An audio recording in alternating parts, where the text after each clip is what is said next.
Hello everyone, I hope you are doing well. Today we will talk about how to fix or how to solve the problem of Grab UV good settings. Here you will click on apps, default apps, app settings. In this list you will search about the application of Grab and you will click here. In this page of app info you will go to first stop and you will click OK.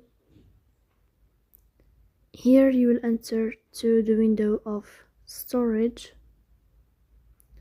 Then you will click on clear cache. Here you will turn off your Wi-Fi and you will turn on your Wi-Fi again to fix that problem.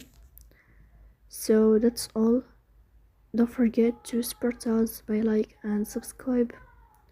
See you next time and thank you for your watching and your attention.